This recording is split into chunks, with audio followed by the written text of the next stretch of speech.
The entire stadium rises to its feet. More than 80,000 Real Madrid fans applaud frantically.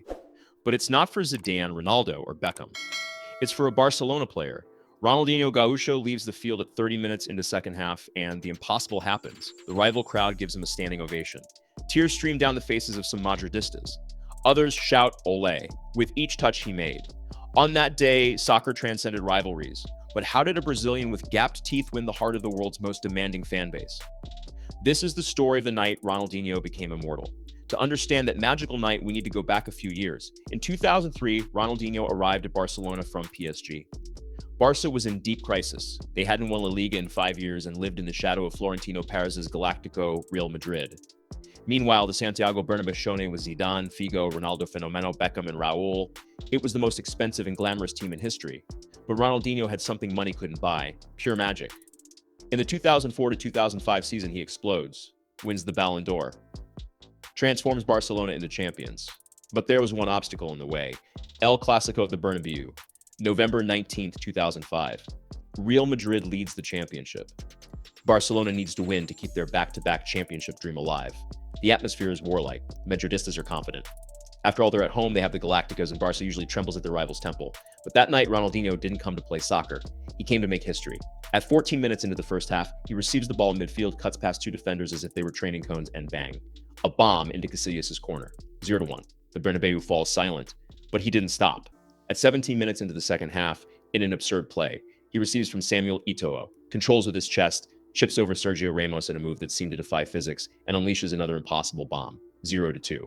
And that's when the unimaginable happened. For the first time in modern history, the Real Madrid crowd stood up and applauded an opposing player during the match. Not after the final whistle, during. While he was still on the field destroying their team, Madridista journalists were crying in the press boxes. Alfredo Di Stefano, Real's greatest legend, said, "I saw Pelé, I saw Maradona, I saw Cruyff. Ronaldinho is at that level." That ovation wasn't just about two brilliant goals. It was about something much bigger. It was the recognition that in that moment, everyone there was witnessing something rare: perfection in human form. Iker Casillas would confess years later, "I was in goal conceding those impossible to stop goals, and even so, I could only think, what a privilege to be on the field with this guy." Sergio Ramos, who got chipped, said, "I was humiliated, but with class." That wasn't disrespect, it was art and Ronaldinho.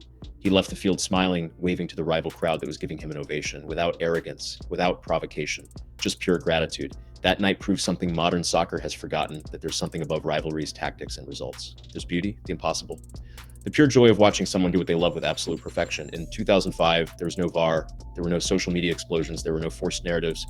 There were just 80,000 people recognizing in real time that they were witnessing something they would never see again. Today, Ronaldinho is loved in Barcelona, respected in Madrid, and celebrated all over the world. But that night at the Bernabéu remains his greatest invisible trophy, because anyone can win a match, but only the immortals win the hearts of their rivals while destroying them. The score ended 0-3 for Barcelona, but in a way, everyone won that night, because we all witnessed what happens when soccer stops being a sport and becomes poetry. Ronaldinho didn't need trophies to prove his greatness that day. A smile, two impossible goals, and eternity were enough. There are moments that transcend the game. That was one of those nights. If you also believe that soccer can still be about magic and not just about results, leave your like. And if you want to relive more moments where the sport transcended rivalries and reminded us why we fell in love with this game, subscribe to the channel. Because while everyone talks about controversies and transfers, we'll keep telling the stories that really matter.